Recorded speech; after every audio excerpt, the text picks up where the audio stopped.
No black hats, just straight facts. Triple P certified. Listen, we can talk about odds all day. It doesn't matter what the odds are. It matters what's gonna happen.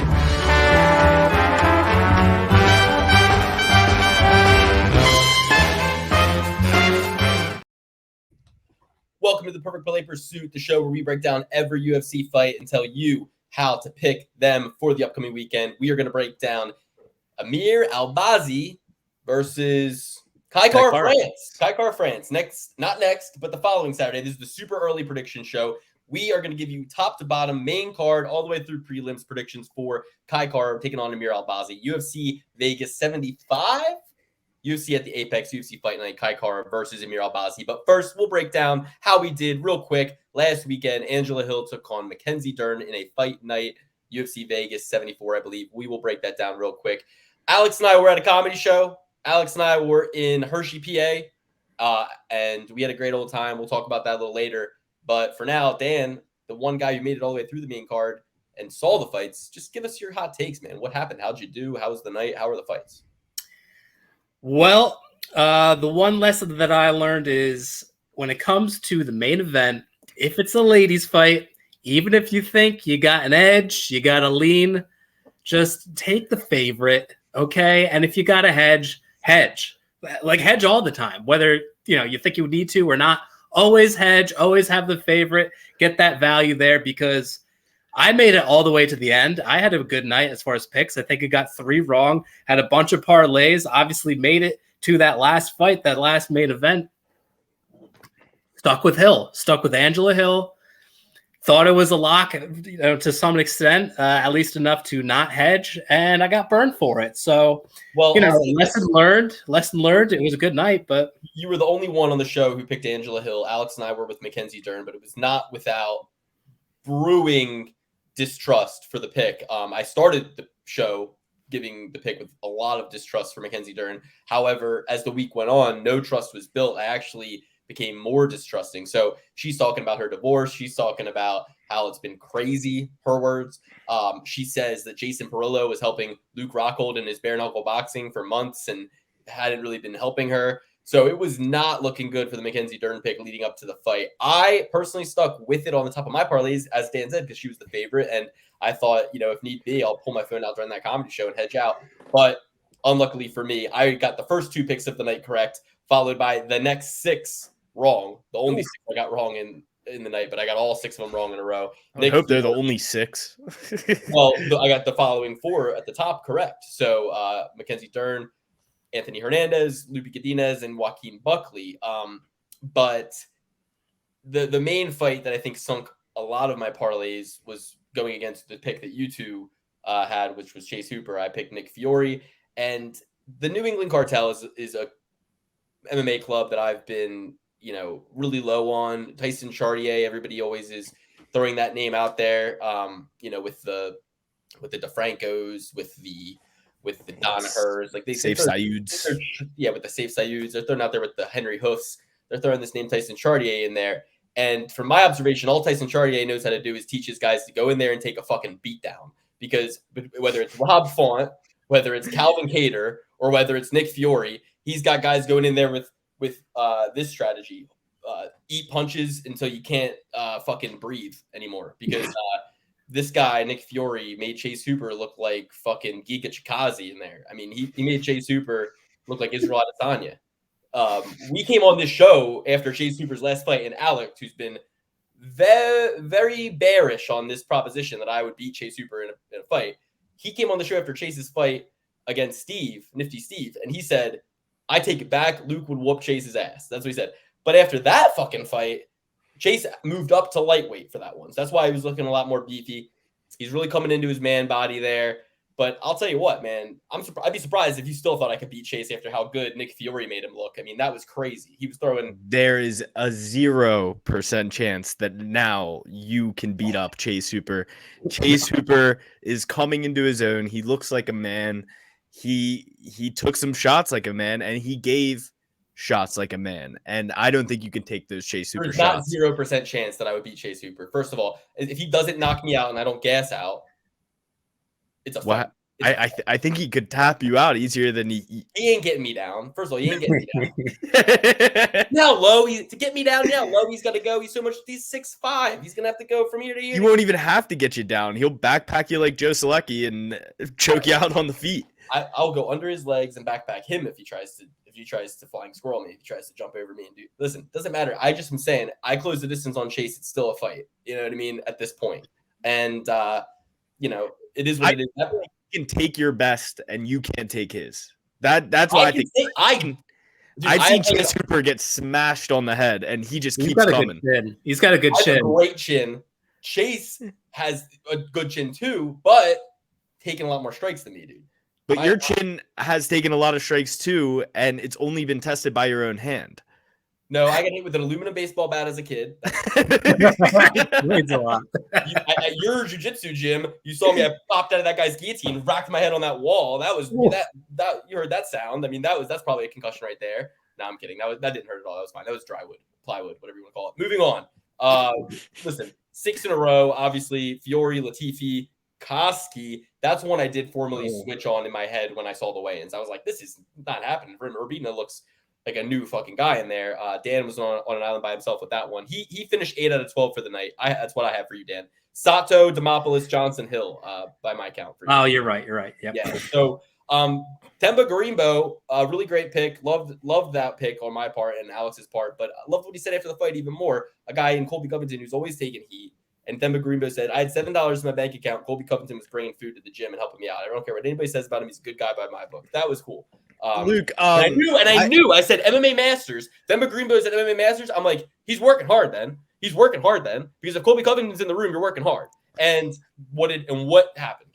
I think that they had to bring the lunch to get him there. Like, otherwise, Colby Covington would have delivered him dinner to his house. But he's like, no. You want to keep skipping practice. If you want lunch, you're coming to the gym. Like Nate Diaz when he said his brother had to bribe him with the burritos. But a year Latifi thought he won that fight. Kind of a little too close for comfort anyway. Not going to really bitch and moan about it, but thought he won that one.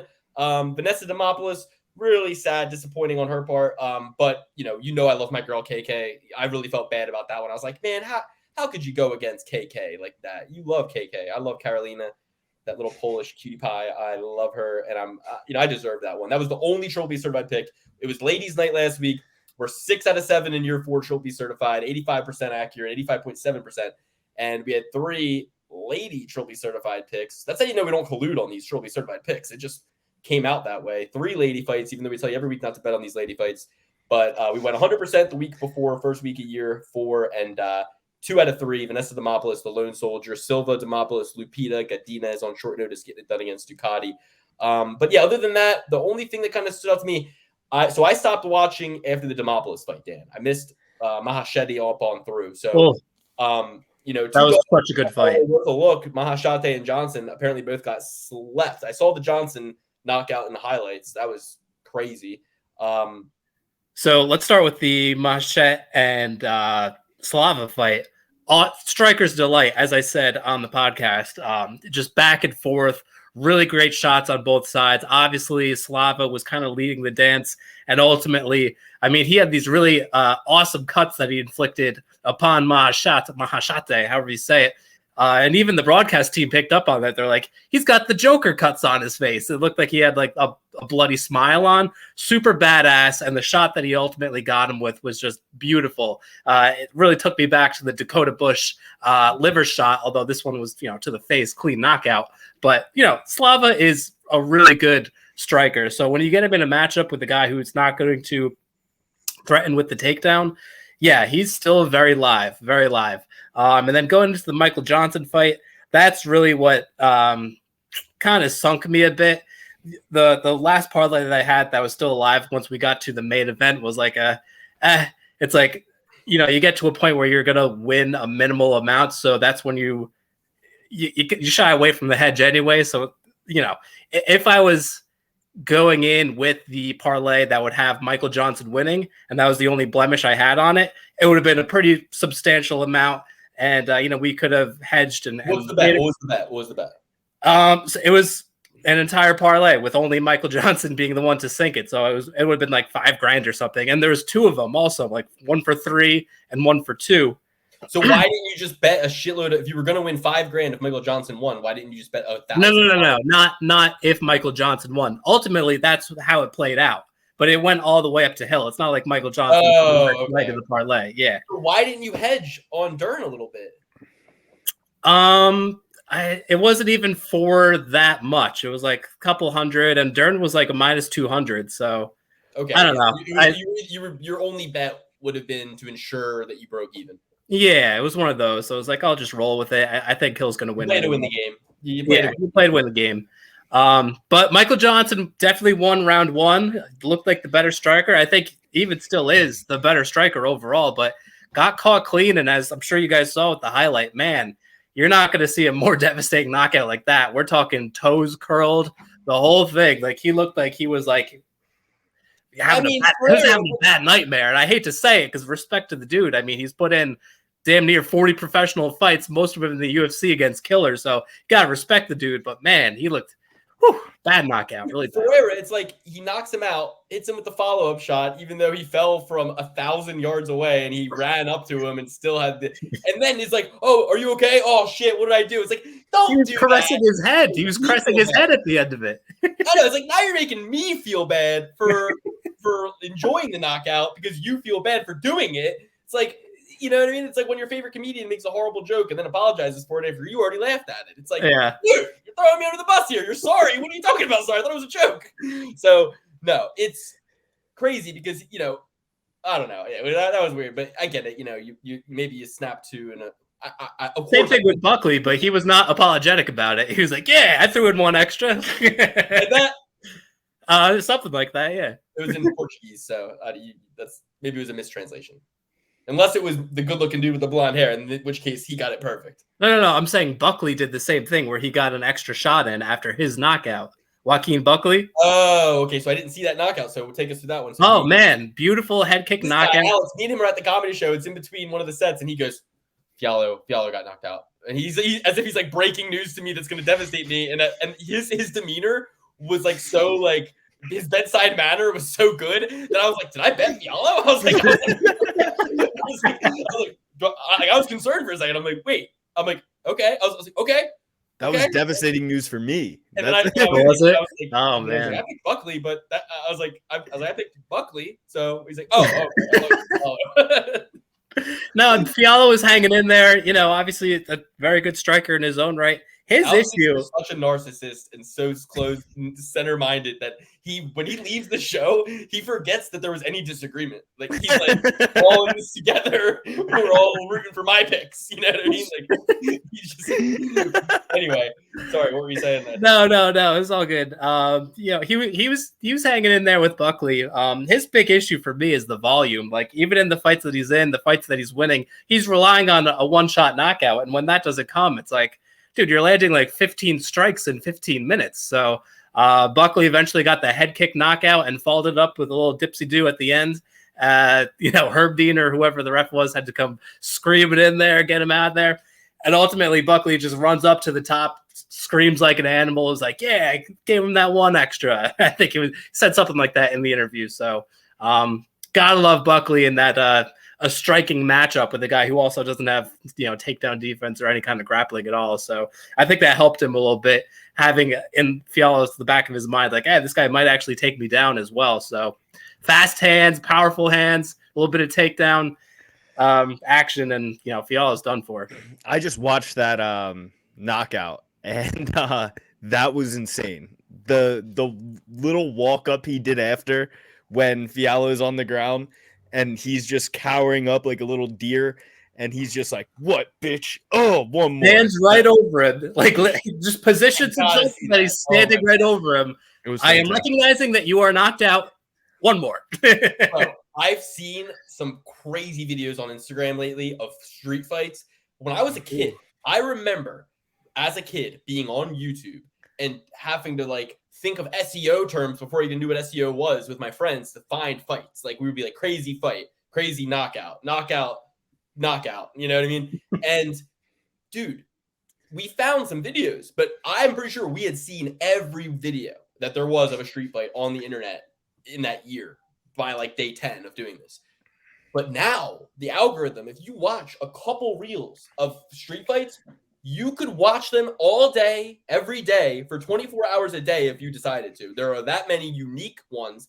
Every one of them is good. Every one of them tells a story. Every one of the stories, some of them are like the hero wins. Some of them the hero loses. Some of them you don't know who the hero is. Some of them there is no hero, clearly.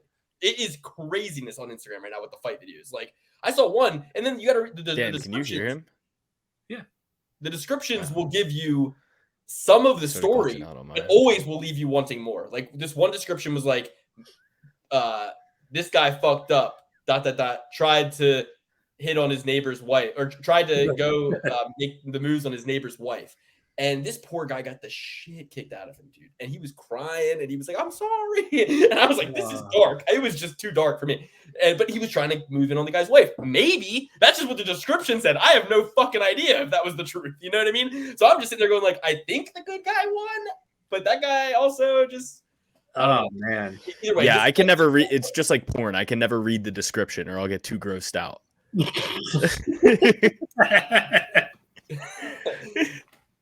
I'm just going through the roulette chamber of jokes until I find one I'm allowed to say, and I haven't found one yet. But they're there. They're there, everybody. Join the Patreon if you so choose. But anyway, everybody, we are going to break down the entire card for next week. Kai Kara-France versus Amir Albazi. We're going to do top to bottom main event, the first fight of the night, and we are going to do it for free for you here. Normally, we divide it up. We go main card on the YouTube, prelims on the Patreon. So if you like the show and you would like to join a tribe, a band, a crew, a cast of fucking awesome fans who support the show, go to the Patreon, subscribe for the full year, and get in there. That's where you get the extra episode on a non-break week. That's where you get the open bets sheets that lay out the bets that we placed for the card. That gets you, and that's a Google sheet that's live. I update it even if I have to bet more, even if all my bets fail and I have to bet more, I update that live. And then when I'm not at a comedy show like I was last Saturday. But anyway, I do my best. I get the picks out there to people. I send mass texts. That's also where, if you're in the Patreon, you can DM me. You can ask questions. We will answer them on the show. You get direct access. So join the Patreon if you'd like to support the show. And let's get into it. Let's break down on a break week the full card. And next Monday, tune in to see which picks have changed, what new information has hit the streets, and then you'll know. What I mean, I don't know, guys. Can you help me out a little bit here? Like, Jesus, that was so much heavy lifting. I couldn't land that plane, but I did a really good job there. Like, for a second, I was doing a great job. You're doing great, bud. You're doing great. We're flying right in there. 4 years in, and I still get nervous. I still get nervous for the show. Oh my God! When these bright lights hit, it's like lights, camera, action. I'm like, what? Okay. So let's get into it, everybody. Kai Kara-France taking on Amir Albazi. 125-pound matchup. It's funny, man. I used to think, yep, this would be my weight class if I was in the UFC, 125. I don't even know, dude. I don't even know if cutting down to 125 makes it easier and gives you better matchups. I mean, you know, true, both these guys are shorter than me. Fact. Fucking fact. Both these guys are shorter than me. I don't often meet men shorter than me, but these guys are. So maybe it would be a more fair fight, but at the end of the day, it's like these are skilled guys. This is a skilled division. Right. So I'd rather take on these guys coming off their bar stool at 145, or these guys coming off their bar stool at fucking 185 more than I'd rather take on these guys in a lot of cases. Right. So it's a near even pick 'em. You got Kai Kara coming in the plus 100, even money. And this one's easy for me. So I'll let you guys break it all down because I don't have any takes. I just have a pick for you. It's not so easy for me just based off the fact that Amir Albazi has not had a very strong strength of schedule. You know, clearly he's got a lot of skills. That's why he's in this matchup and, you know, headlining a card to begin with. We have your classic striker versus grappler matchup. I think I might go with Kai Kara-France. I think his takedown defense is good enough to at least, you know, be on his feet for 3 of the 5 rounds and win it from there. This is definitely one I'm going to have to do a little bit more additional tape study over the course of these next 2 weeks. But I like France with, I think at least a slight edge in the striking. And again, I think it'll be on the feet for at least 3 of those 5 rounds. where he could rack up a little bit more volume and win some points there. So I'm going to go with Kai Kara-France. Not very confident at all. This is the 2-week pick, so more tape study to come. But give me KKF to start it off. All right, Alex, what do you think? Yeah, this isn't one I feel too strongly on. I think I'm just going to do. I think I'm getting back to the basics here. I'm going to go back to, in fights I don't feel strongly on in the main event, take the favorite. I can always hedge out on the dog if it gets to that point. I'm going with Amir Albazi. You give me a striker versus grappler matchup, I'm the type of guy to usually take the grappler in that situation. Give me Amir Albazi. I'm not too impressed with Kai Kara-France. Well, Kai Kara-France's last 3 losses have all been to somebody named Brandon. Okay. 2 of them were to Brandon Moreno. 1 was to Brandon Royval. So right there, it tells you he's got a weakness. It's clear. It's there for everybody to see. Now, the guy's fighting, his name's not Brandon, so he's not going to be able to exploit that. But he is the prince. And you say Amir Albazi has not had a good strength of schedule. That's because they know how good this guy is, and they know that they want to save his best for the best. And he's got a good manager. He's got a good management team. But it's also because nobody will fight this guy. In between every one of his UFC fights, what do you see? 2 canceled bouts. Every single time they try to get this guy a fight, every single time, the guys puss out. So by hook or by crook, he made it there against the people he made it there with, but they scheduled him against Royval. They scheduled him against Tim Elliott. They scheduled him against Ode Osborne. They didn't schedule him against guys, but they gave him the path, at least on paper, with the fights they were giving him, of the Sugar Sean route, right? They gave him Holy and Paiva. They gave him the people who they build stars off of. So they put him on the cards that they build stars off of. They put him on the McGregor card, the Usman card. This is a big guy for the Middle East. This is a big guy to help them with that market. They need guys for that market. And Kai Kara is in a market that is served, ready to go, and they don't need him anymore. So if you're just looking from the marketing, you're going to go with Amir Albazi. But I like objects in motion staying in motion. I think Kai Kara-France has lost his last fight. He got shut off, knocked down, shut down with the liver kick. Before that, his last loss, he got finished, by Brandon Royval. The fight that he really overperformed in, to me, was the Askar fight. Other than that, it's kind of like we know who Kai Kara is, and he went split decision with Holy and Paiva. We know who Kai Kara is. He can be finished, by a guy like Brandon Royval, who has a lot of holes in his game. I don't see a lot of holes in Amir Albazi's game, so this is the easiest pick on the card for me. Amir Albazi to win it emphatically. He's got 1 loss. Kai Kara-France has 10 losses. They're pretty much the same age. So what does that mean? Kai Kara-France 10 times worse than Amir Albazi. Give me Amir Albazi emphatically, possibly by finish, guys. I think that he's a powerhouse. And Kai Kara, no offense, he's built like a marionette doll. He's built like Benjamin Button. He's a grown man trapped in a little boy's body, and he is breakable. Very fragile. Fragile guy, Kai Kara-France. But I wouldn't want to fight him. I'd fight Chase Hooper over Kai Kara any day of the week. If you gave me both names, same money, same night, same everything, I will take Chase Hooper over Kai Kara. Kai Kara would beat Chase Hooper in a fight. Let's move on. All right. Who do we have next? Alex Caceres versus Daniel Pineda. Yeah, I'll take but yeah, go ahead, take it away. Yeah, I'll take Alex Caceres here. This is my, we're more confident picks here. I have not been impressed with Daniel Pineda. Seems to gas out fairly easily halfway through round 2. Alex Caceres has been on a bit of a streak here. I think is he coming off a loss, or is he still on that streak there? Regardless, he's won at least like 4 out of his 5 out of 6, something like that.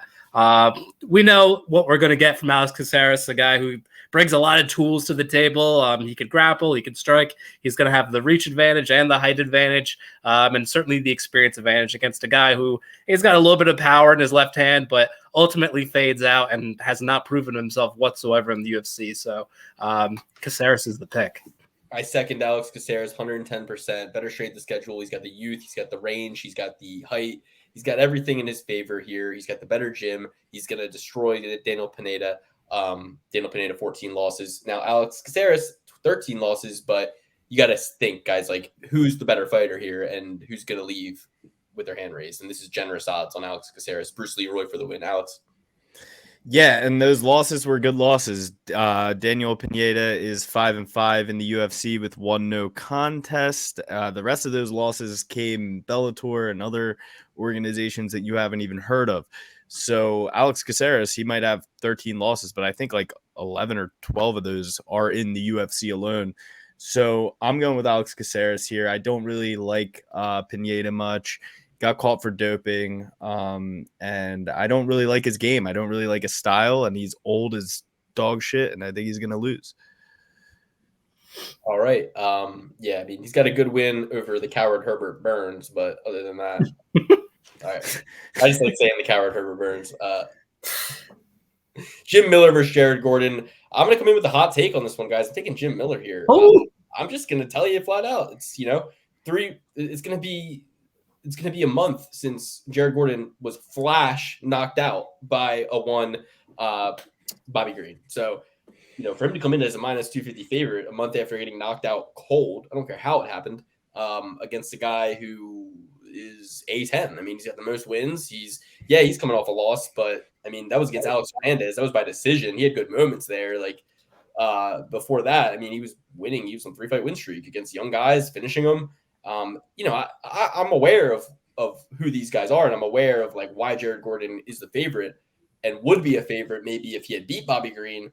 But, you got to really peel back Jared's record and really understand that, like, this is not who we think it is, as far as, like, he's not going to be a champion. Jared Gordon's not going to win the title in the 155-pound division. So calibrate him appropriately, calibrate him properly. But where does he beat Jim Miller? I think he beats him in the cardio. This is the perfect parlay pursuit, but not everyone watching this is a parlay hunter like us. If you're going for just, individual fights here, I think this is a good live betting option. I see what Luke is saying, and that I think Jim Miller is going to have a really good first round, enough to make it a very greasy fight in my decision where I'm kind of up against it. I think it's very possible Jim Miller could knock him out in the first round. But I think once it gets into rounds 2 and 3, I think the cardio takes over. I think the striking and the wrestling kind of put their toll on Jim Miller. And that's where Gordon is going to, really rack up some points here and win the later rounds. So if you're going to just individually bet Gordon, I would wait until the start of round 2 where you'll probably get a much better line on him. Ultimately, again, greasy fight for me, not something I'm going to have a lot of investment in, but I'll go with the younger guy in Jared Gordon. Real quick, Alex, I just want to say, my betting style, and if you follow the show for the last 3 years, you know that we all have different betting styles, and we've evolved, and we've morphed, and we've changed, we've transformed.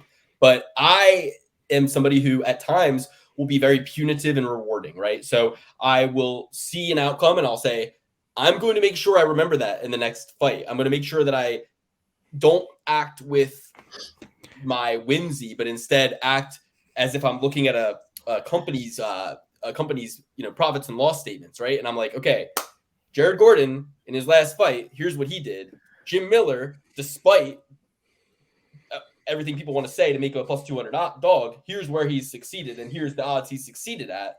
So it's like I want to reward that behavior until it proves me wrong, and I want to punish the negative behavior until it proves me wrong.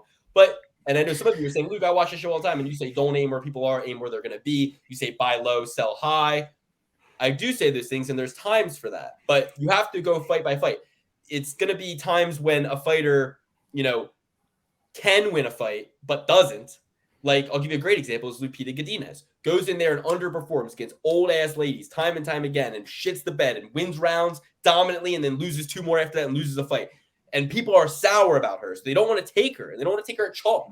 But sometimes you get her at slight chalk in these like matchups like Ducati, and you go, this is a situation where the betting public has moved her from where she should be a moderate favorite in this match towards maybe closer to a pick'em. And I got to take advantage of that. So there's times where you got to do that. And there's times where you got to do what I'm doing now, which is to say, guys, throw some cold water on your face. He was knocked out cold a month ago. He's 37 years of age. So you got to throw some cold water on your face, and here's why. The only thing you're punishing by punishing people for their last performance is your own wallet. I'm going with Jared Flash Gordon here. It's a numbers game, as Lukey would always say. This guy is younger. He's going to go out there. He's going to beat up on Jim Miller. I don't think it's going to be first round. After the first round, you're going to get Jared at any better odds. I think you're going to get him at worse odds because I don't see Jim Miller taking Jared Gordon down. And I do not see Jim Miller being able to stand with Jared Gordon. Jared Gordon is going to beat him very decisively. Even if he loses, I think he's very lucky that it's this matchup and not the original one against Ludwig Klein, because Jim Miller would be looking up at the rafters, I think, if he was fighting Klein. And we got to get my boy over to UFC 300 as his goal is. UFC 100, 200, and 300. That's going to be sick. But, man, get this guy some better matchups. I think the UFC said, you know what, I think we made a mistake matching him up with Klein. Let's, your ankle hurts, doesn't it, Ludwig? Your ankle? It's been rolled recently? Yeah, let's get Jared Gordon there, someone who might grapple. Preserve him. Dan, if they gave a dead gum about any single fighter that used to be in the UFC, Diego Sanchez and Jim Miller would be fighting every single weekend. Yeah. Him and Clay Guida, it'd be a pigtail tournament. They could fight every single time. Clay Guida versus Diego Sanchez versus Jim Miller. That's the fight I need to see every weekend. Not unnamed woman ranked 15 in the world versus unnamed woman ranked 17 in the world in the women's featherweight division, which they haven't even had a contest in the last 3 years. What do you mean? I'm gonna I do think Jared Gordon's going to win the fight. I got up, I took a walk, the blood rushed back to my head, and I was like, wait. I was like, he's probably going to win this fight. Alex is making a lot of sense here. But the problem is I can't trophy certify him. So I have to stay with Miller. But here's what I'll say. Nothing. He's lost for words. Okay. Jared Gordon... I guess what I thought of when I got up was like, if he's taking the fight, he must be okay to take the fight. You know what I mean? Like, he's got to go through doctors. He's got to go through commissions, his coach, his loved ones, himself. There's a lot of things that would...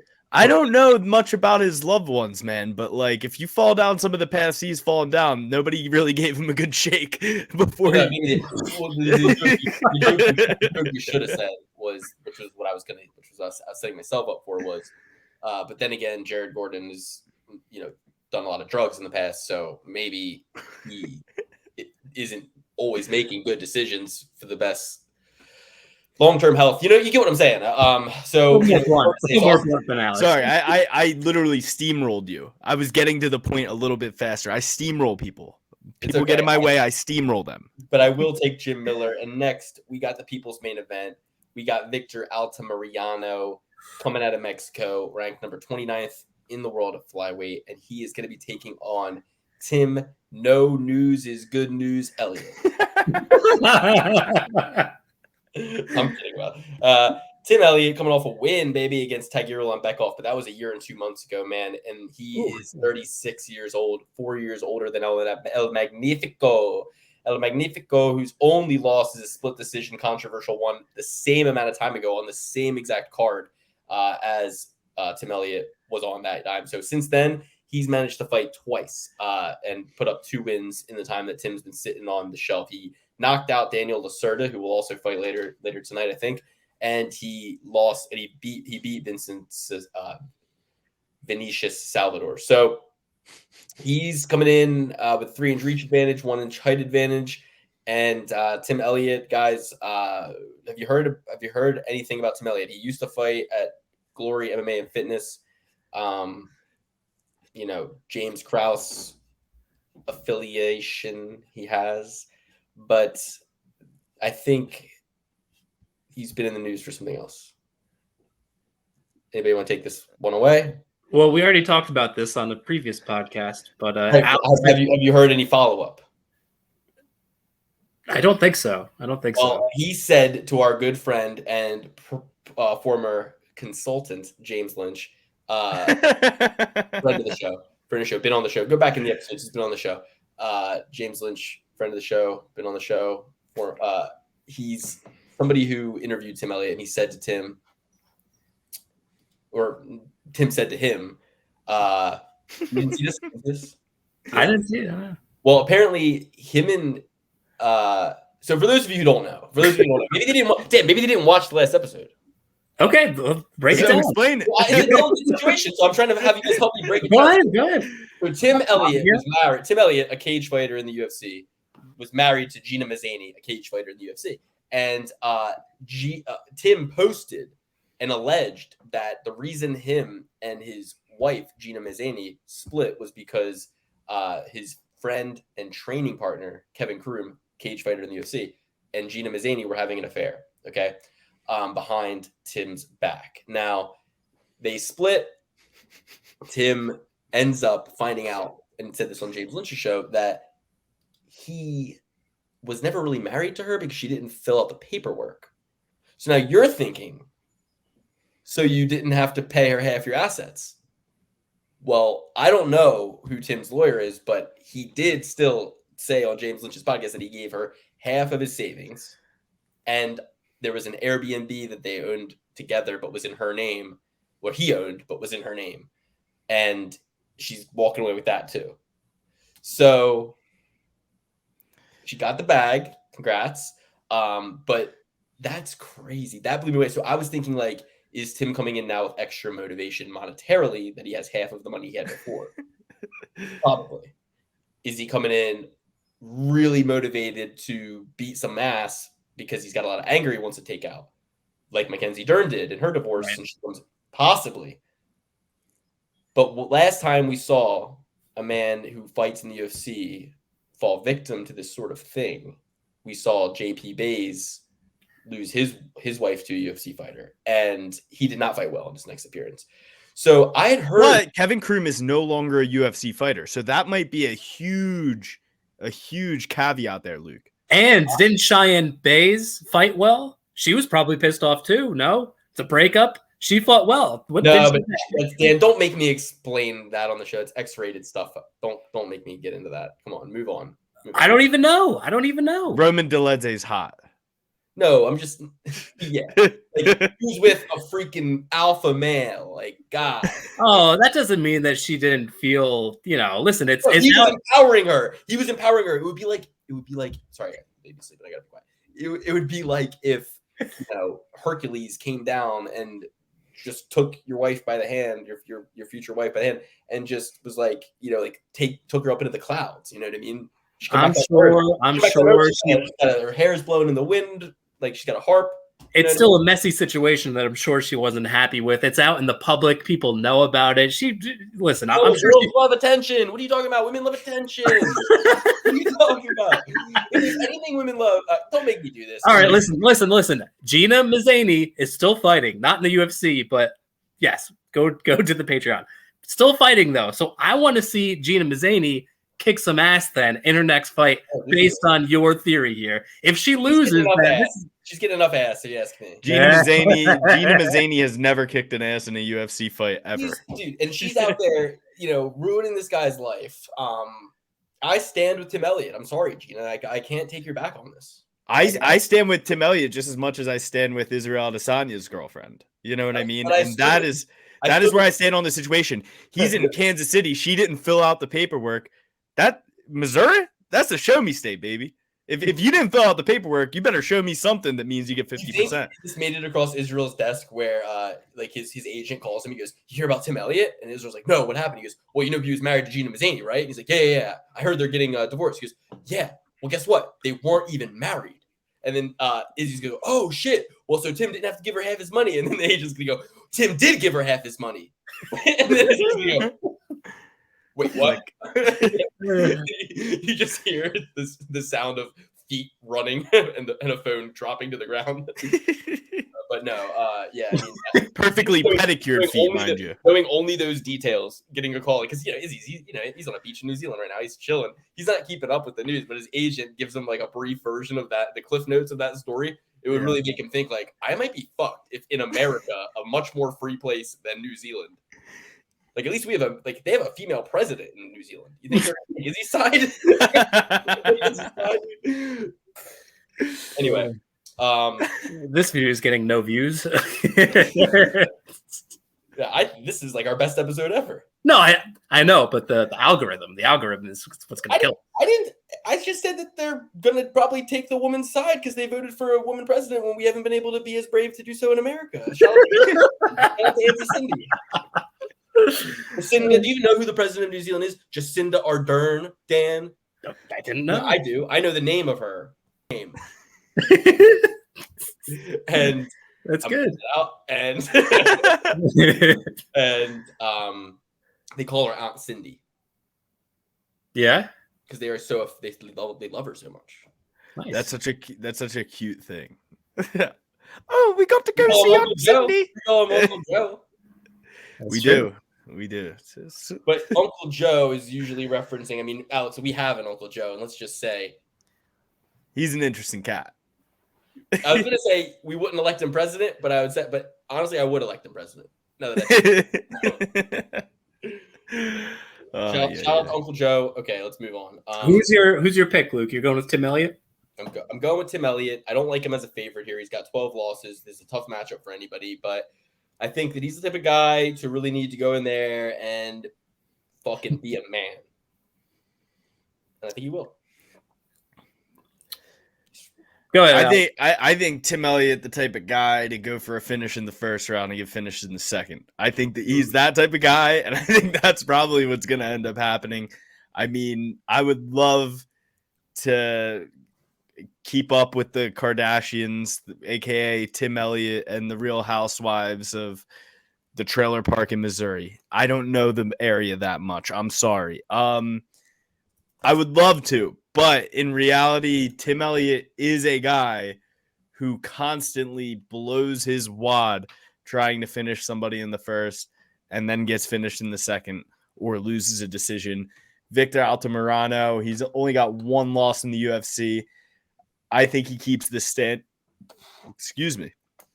think he keeps this standing up and makes it a long night for Tim. And Tim, I want Tim to get the mic time. That's really why I want Tim to win. I want him to get on the mic and be like, the UFC's gotta sign Kevin Kroom's ugly ass. You're taking everything I work for, motherfucker. I want to fight your fucking ass. And then I want my Airbnb. I want my Airbnb back. Yeah, Rampage Jackson. Or I want my Airbnb back.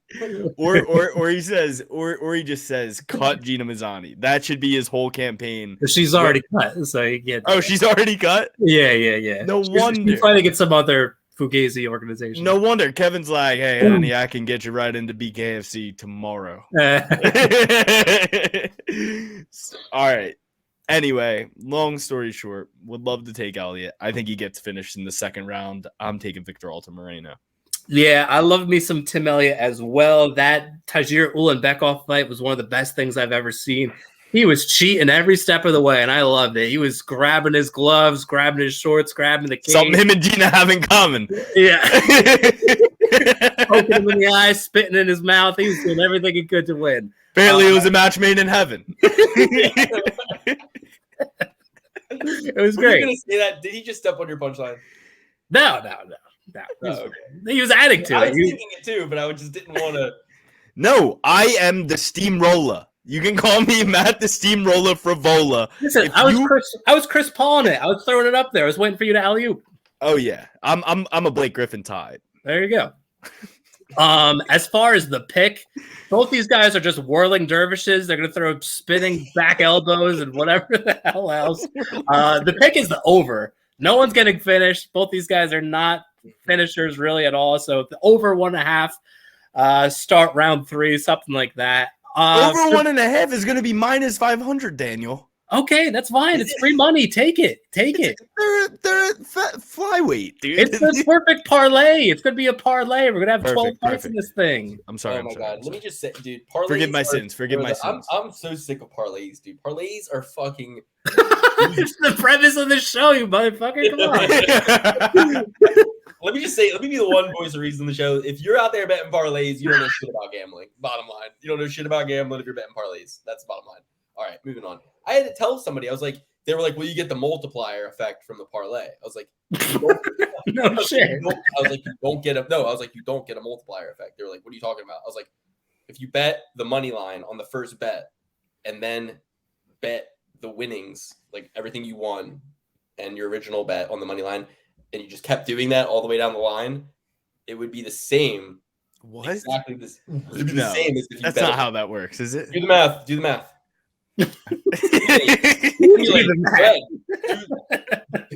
Do a 12-play parlay, right?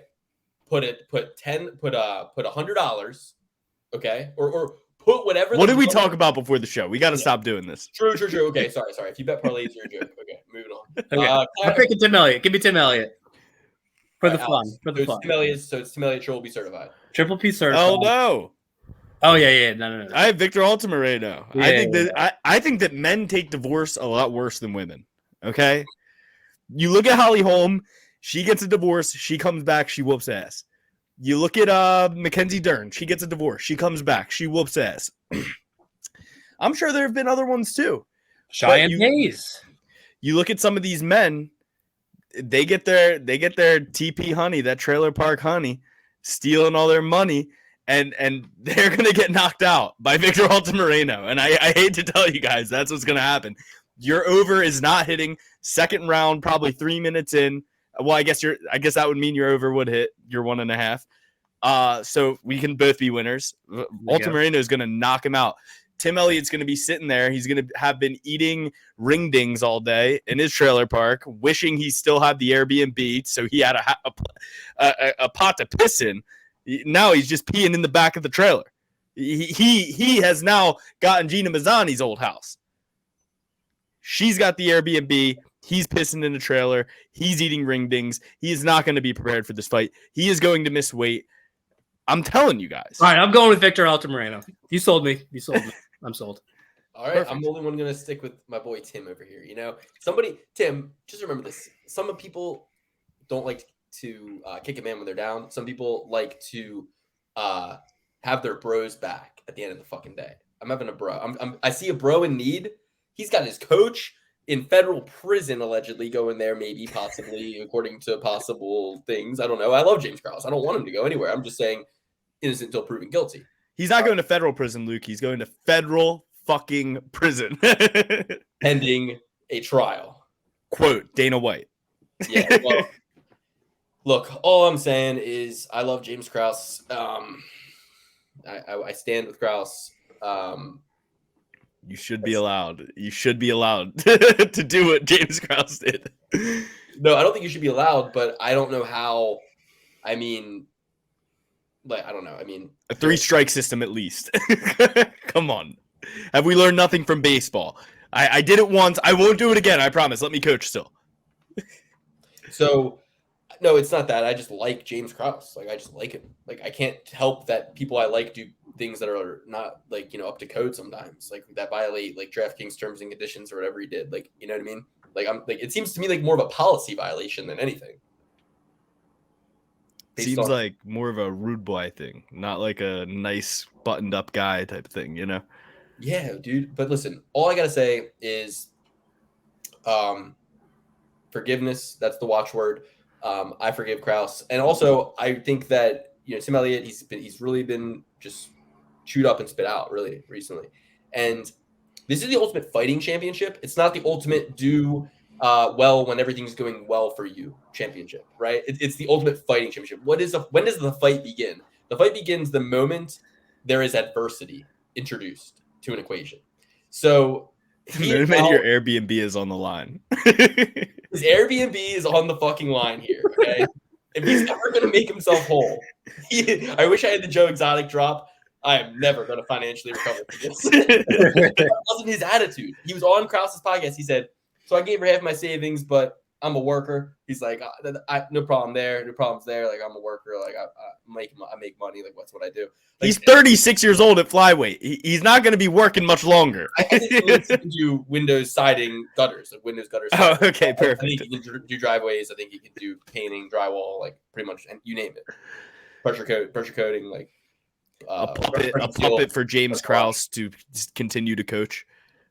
I mean, he could open a gym and James Krause will be the government overseeing the puppet that is Tim Elliott doing his doings. If you think a fucking prison cell can stop a guy like Krause. Like, you're out of your fucking mind. Like, he's not locked in there with you. You're locked in there with him, okay? And the fucking word will get out. The word will get out, okay? The messages will get out. You better keep him in a fucking shoebox if you don't want the messages to get out. I'm kidding, guys. I have to remember sometimes that, like, days before Krause got pulled down, I, like, watched him on Ariel's podcast, and I heard him saying that in his Discord, like, they were doing really well. So, like, we have a Discord, so I joined his Discord, like, moments before all this happened, and I'm like, my name is definitely still on FBI documents as in the Discord. So it's like, I do have to say I'm kidding and I'm a Karen, you know, but I was not, I don't know Krause. I wasn't in the Discord. And speaking of which, we should probably take down the episode with another legendary coach just based on things that he said throughout that were in slight relevance to what James Krause was saying. Right, huh? Were they correct though? I mean, that's the thing. So can a coach? So like to me, here's my thing, right? If I see James Krause there, I'm limping around the locker room. So privileged information. You know what I mean? So like Santino DeFranco, if he's going out in the public on our podcast and giving out any information at all, it's not privileged anymore. You know what I mean? They're saying that Krause was privy to privileged information, right? But like you got guys like Rogan who was admitted to betting on the UFC throughout the years by being behind the scenes, and he said on his podcast that you'd see lines and you'd see guys backstage like puking into a fucking bucket and he'd fucking bet on them. So it's like, I'm not saying fucking, you know, that Joe Rogan shouldn't be able to bet, but I'm just saying like, well, don't. How much of an edge does the fucking house need? How much of an edge does the fucking house need? So now if I fucking am at a diner and I see fucking, you know, Jalen Hurts with the flu, like I can't not bet him. Do I don't have to bet him to score a touchdown? Because I was going to do that before I saw that. You know what I mean? Like I was going to bet him to score anytime touchdown score plus 100 money in the fucking bank. But now I see he's coughing at the diner. Ooh, am I now in the fucking no? Is it because the diner's public? You know, it's like, where do you fucking draw the line? It's so arbitrary. It's kind of bullshit. Well, I mean, you draw the line when you are coaching the fighter. Yeah, I think that's the line, fair and square. But if I see James Krause in a locker room, and I know he has this betting thing, and I'm a minus 450 favorite, I'm sitting out here and I'm going to start limping in the locker room so my family can just make a quick chunk of change. I'm going to start. You think Krause, what do you think would happen? Krause would then start betting and encourage people to bet the other side. So yes. Yes. A little bit. Yes, exactly. If anytime I saw James Krause, I would come with my back broken. Your family and friends can't bet if you're in the UFC, apparently. If you know a UFC fighter, apparently you're privileged. I mean, they said Chris Weidman couldn't bet on football. Well, Weidman shouldn't be allowed to bet on football. All right, let Weidman be. All right, don't give him any more vices. He already has cage fighting. Okay, that's enough of a vice. Away, it would end and it would simultaneously end and save my life. I'd be like, no, and I would implode.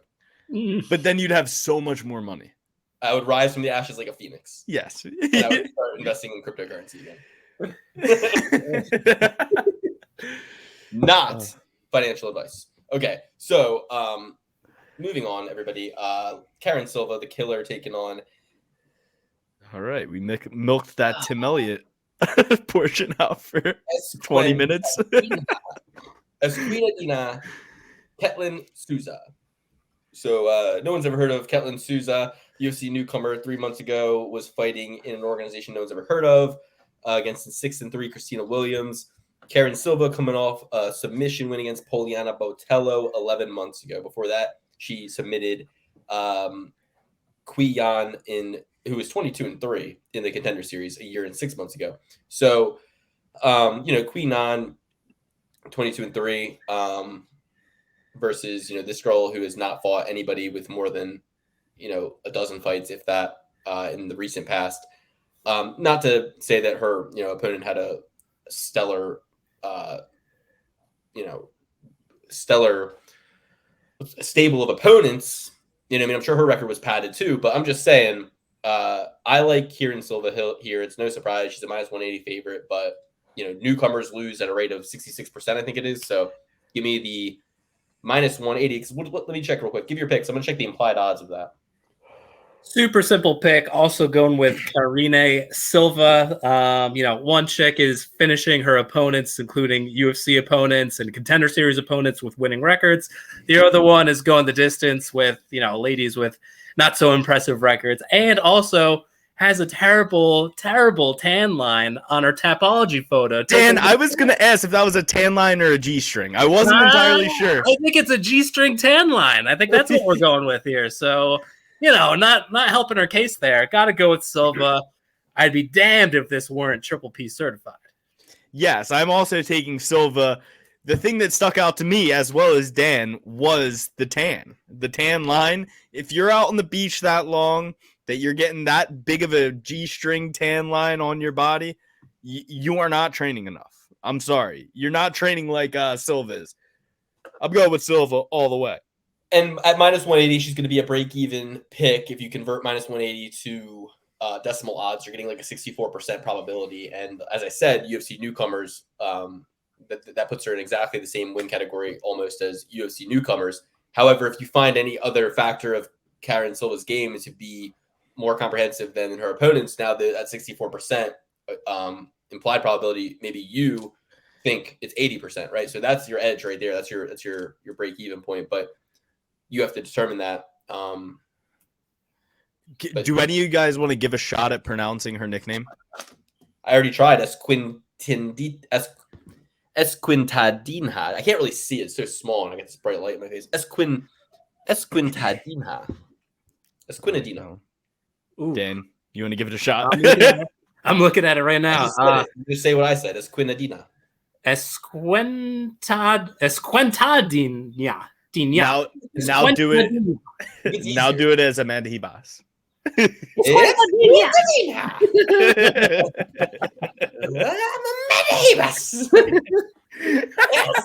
like a witch.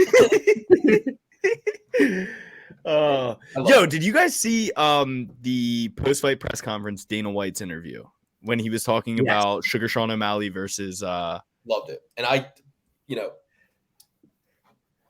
I predicted Altamirano wouldn't show up to the Peter Yan fight in Abu Dhabi. And he did. So I was wrong there. But I'm going to go in again. I'm going to bet that he does not show up for the Sugar Sean fight. Because I'll tell you why. He doesn't want to spend his summer in camp and also managing his weight. He lives in fucking Long Island. You know what summers are like in Long Island? They're fucking Look at Gian Vellante. It looks a lot like that. Yeah, Ally Quinta, Gian Vellante, they're on the boat. They're on the boat. They're at the beach. They're having a blast. Like, I don't care what your opinion is about Al or Gian. If you were on a boat with them in Long Island, you'd be having fun. There would be women around. It would be a good time. You'd be crushing beers, having a blast. I've been to dude, it's fun. It's a fun time. Trust me. So, Long Island's not for everybody. You got to cross a bridge to get there. It's far. It's really far. It's off the beaten path. You know what I mean? There's not a lot of hotels. It's not easy, right, to get there. But if you're invited, if you can get out there and get to a good spot in Long Island, get to a private beach, you can have a fun time. And that's where Aljo has the opportunity to be in Long Island. It's on Long Island. You've never been there. You fucking never Long Island. I know it's all in Long Island. I've had a few pure golds. Just, I'm not from Long Island. I don't say on Long Island. I say in Long Island. It's not from Long Island, but you're right. It's on Long Island. You are right. You are right. Yeah, it would be a good time. It would be a good time. It's weird that you say in anywhere. Because in reality, you are on it. You're not really in it. Yeah. Well, unless you're a minor. Are we in Earth or are we on Earth? On Earth. Yeah, because it's flat. Anyway, moving on. Welcome to Earth.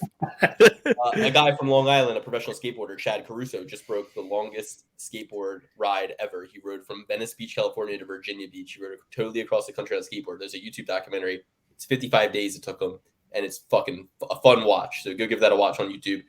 It's over now. He did it yesterday, but you can still go back and watch the videos. Anyway, the pick's Karen Silva. She'll be certified. The second Silva in 2 weeks. She'll be certified as a woman moving into the Brazilian scene. So Guram Kutateladze is taking on Jamie Mullarkey.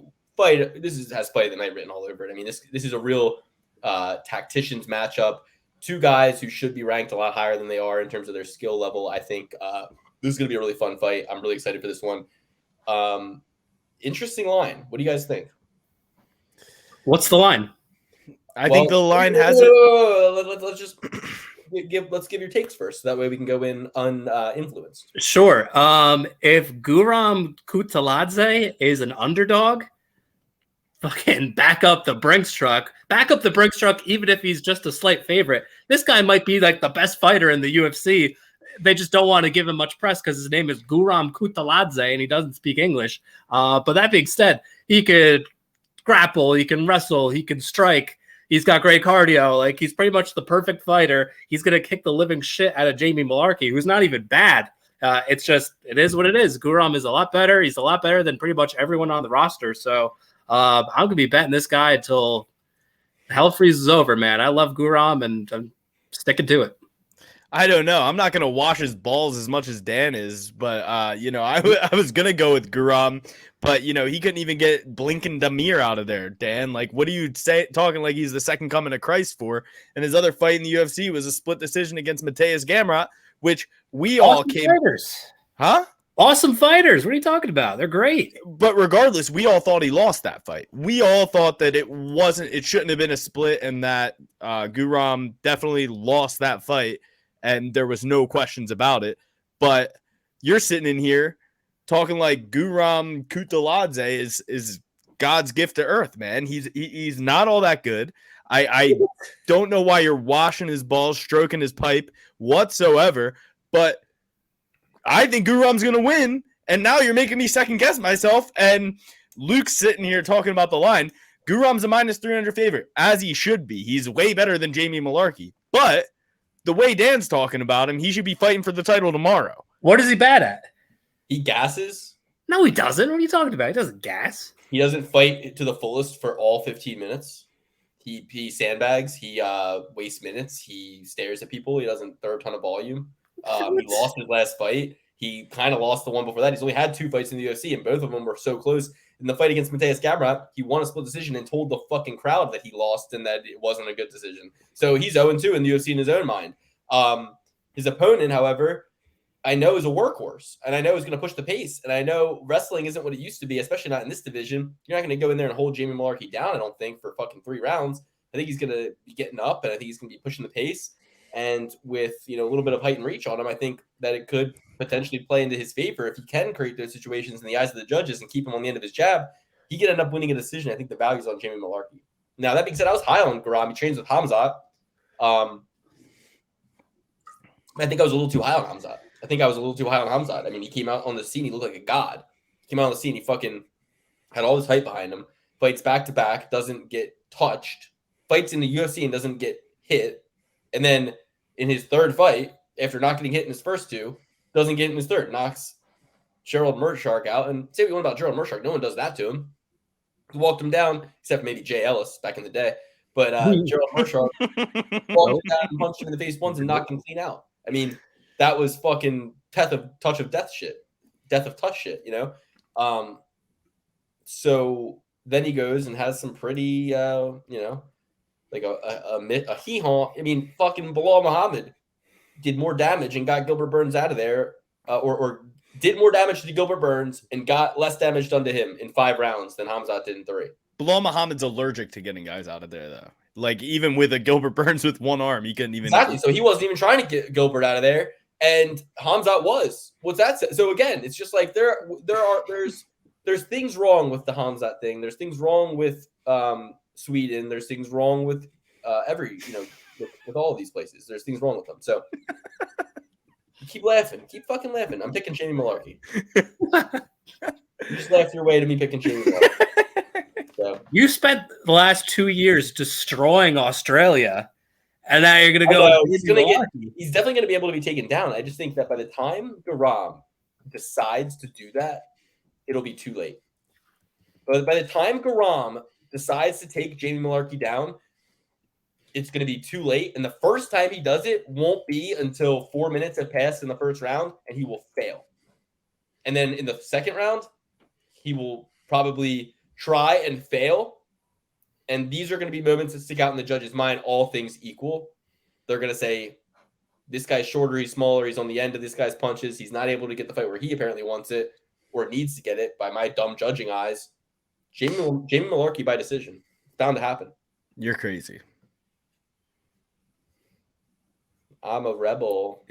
His last 2 wins are Michael Johnson, who just went out. By split decision too. Yeah, that was Dan close. said it. He said he got caught. It happens. Fucking 4-ounce gloves. You're fucking playing a dangerous game in your underwear with your shirt off in there, throwing bones. You know, it happens. And Chase Hooper catches you.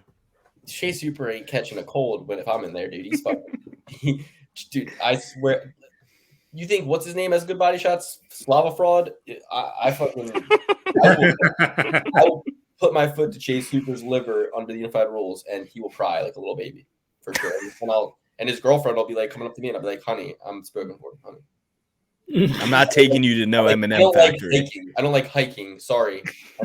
I see Chase's Instagram doing a lot of hiking. That's for couples who don't have shit else to do. Let's go walk.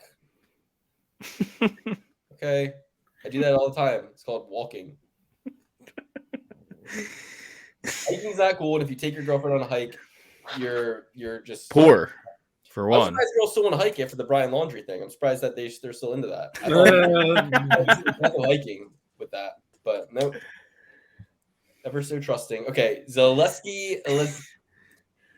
Fuck, Alex, take this next one away. Eliza Zaleski, Abu Bakar Nurmagomedov. Are we doing the whole card on YouTube? Yes, sir. All right. Break week. What a Do you want to pee? You got a very special boys. Special weekend next Do you got a pee real quick?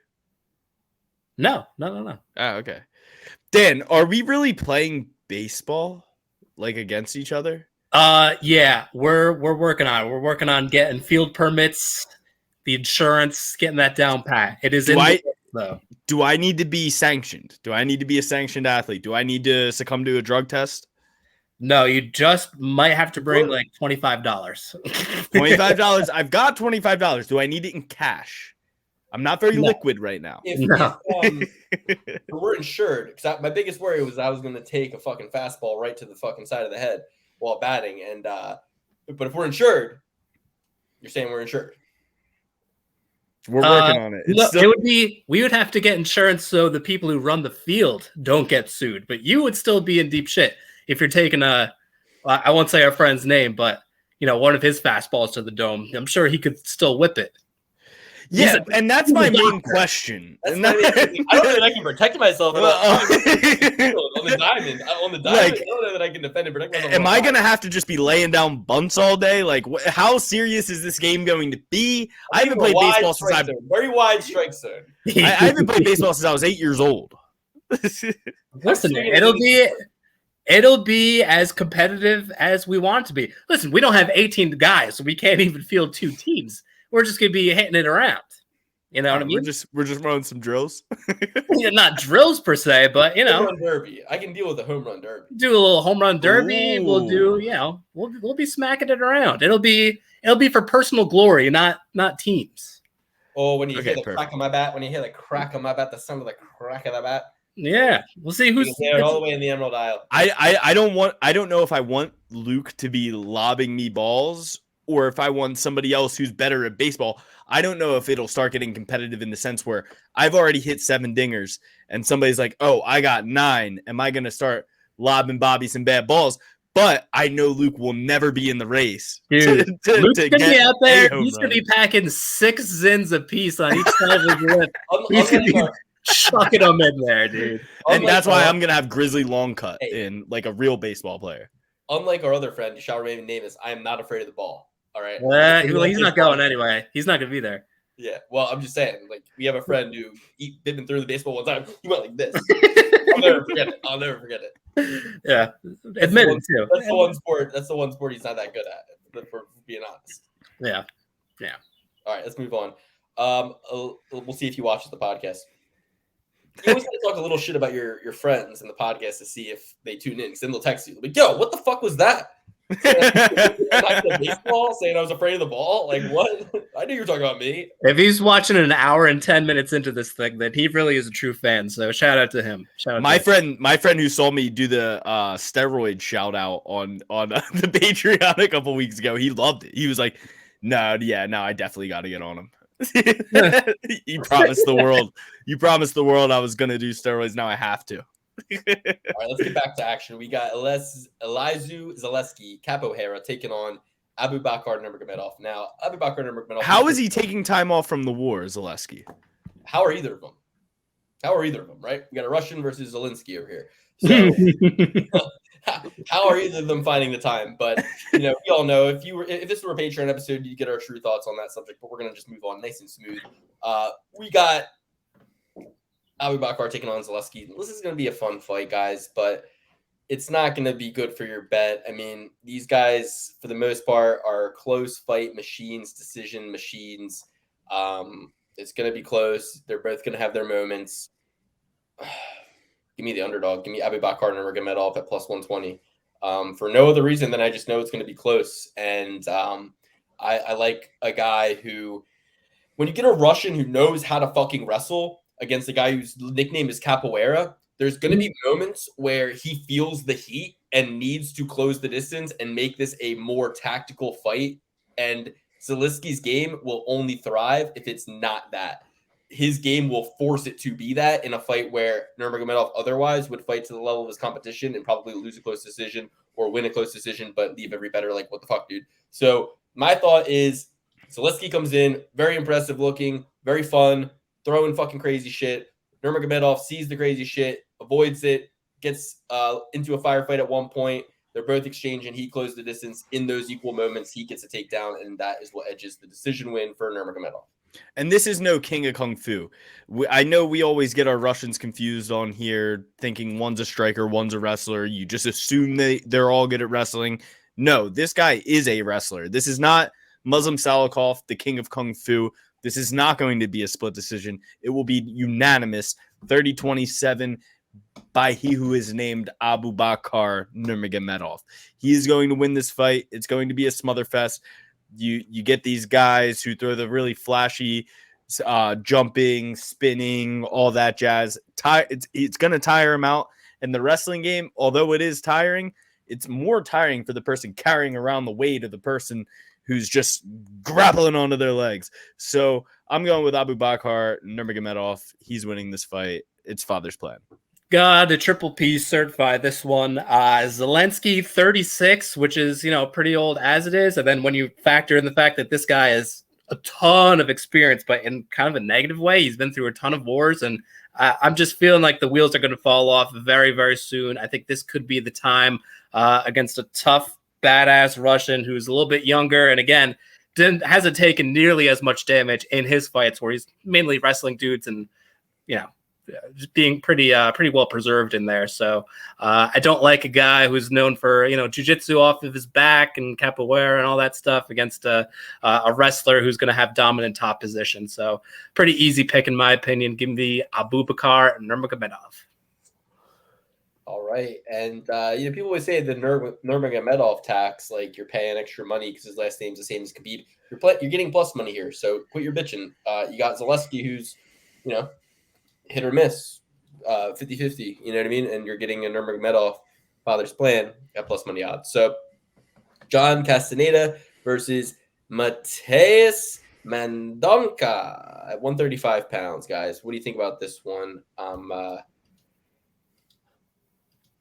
interested. Local, Luke, what's that mean in Portuguese? What does it mean? Because I know what sexy Mexi means. What does that mean? It means I come from a land down under and I'm good looking. By a land down under, I mean south of the border, Mexico. But he's actually from Minneapolis in terms of where he fights out of. Minnesota in the house. But he's ranked number 34 in the men's bantamweight division, coming off a loss to Mr. Daniel Willie Cat Santos. Daniel Santos, who's 1-1, has just 2 fights in the UFC, one against Julio Arce, which he lost, and one against John Castaneda, which he finished him. He's got a fight coming up against Johnny Munoz Jr. But right now we're talking about John Castaneda, who's coming off that knockout loss. Funny, right? Because he finishes Eddie Wineland, he finishes Miles Johns, and he gets finished by Wily Cat. Before that, his debut came in that opportunity against Nathaniel Wood. No shame there, lost to unanimous decision. But when you look at this, you see he's got also a loss to Jose Alday, who never made it into the UFC, lost his Contender Series competition, a split decision. But, he's fighting on the regional scene in Combates and King of the Cage against relatively, decent competition. John Castaneda is. So I remember being relatively impressed with him in the fights that I have seen. I don't really remember him getting finished. I don't know. That was back in October. I don't really remember it that much, but what do you guys think? I agree that Castaneda has been impressive. His UFC debut, he was going up against Nathaniel Wood, which is a tough day at the office. I remember being impressed in that loss. Took it all the way, had his moments, and as you alluded to, wins over Miles Johns. Eddie Wineland we could throw out. He's obviously over the hill, but the win against Miles Johns, finishing him, was damn impressive. I like this guy Castaneda. Got to do some more tape study on his opponent. I don't remember his fight against Javid Basharat, so that'll tell me a lot because Basharat, amazing fighter. So if this guy was able to put together a good 15 minutes in his UFC debut, then we might have something on our hands. But as it is now, I'm going to go with the guy with a good amount of UFC experience at this point in time, and Castaneda. Only been finished once in his entire career, and this guy looks pretty not finish dependent, but ending a lot of his fights via finish. So Castaneda being a durable Mexican fighter, I think could bode pretty well for him in this kind of matchup. Yeah, I think I'm just gonna lean toward Mateus here. Don't really know why. It's not something I'm gonna be crazy heavy on. I just don't really trust my money with John Castaneda. Miles Johns, since that fight, I've had to reevaluate Miles Johns. This, not saying Mateus is a world beater by any sense of the imagination, but this fight will loom large in how I look at Castaneda here. I don't really respect Miles Johns anymore. Newsflash. And Eddie Wineland, he's just been in the game for a long time. He had his run. Wasn't he a WEC champ at one point, Eddie Wineland? Yeah, I think so. Yeah, so, he had his time. You fight a guy over the hill as sexy, mexy, young guy. But this guy's 24 years old. I think you learn a lot more from a loss than you do a win.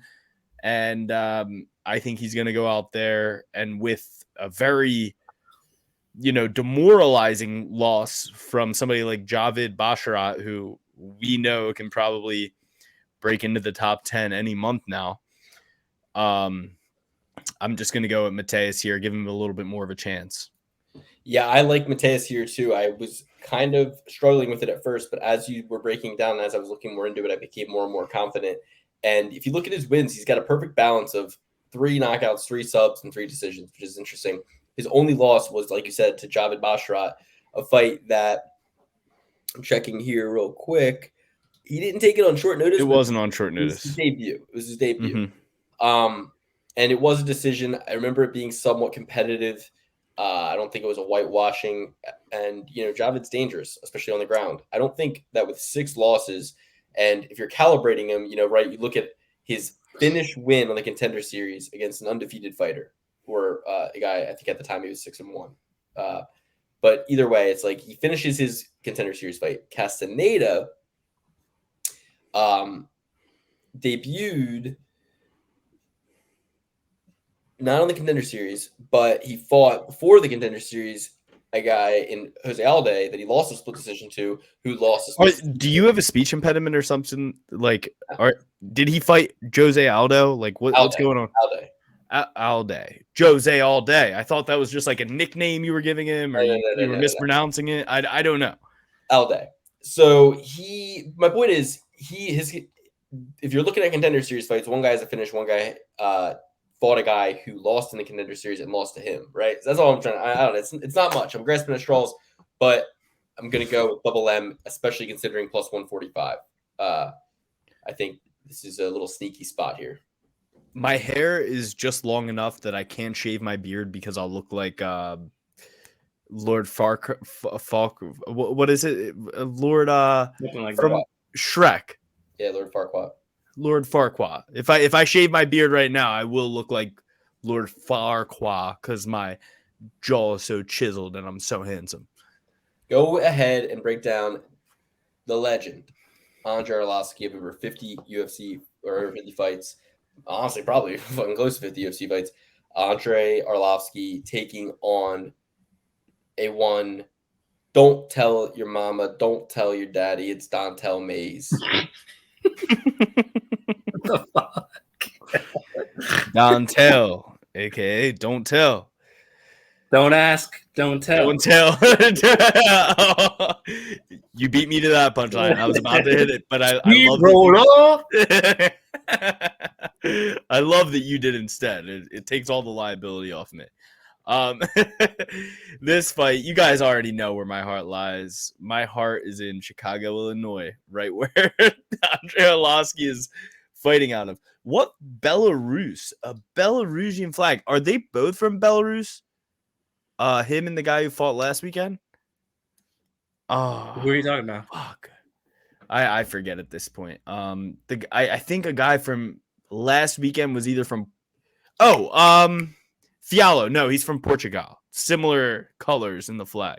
Right? Yeah. Yeah. Yeah, I'm going with the Pitbull here. Andre Arlovski has for a long time been one of my favorite fighters. If I were to list 3 heavyweights off the top of my head, greatest ever, Dan, it goes John Jones, number 1, new edition. Okay. Then it goes Alistair Overeem. And then it goes Andre Arlovski. Okay. Am I forgetting somebody?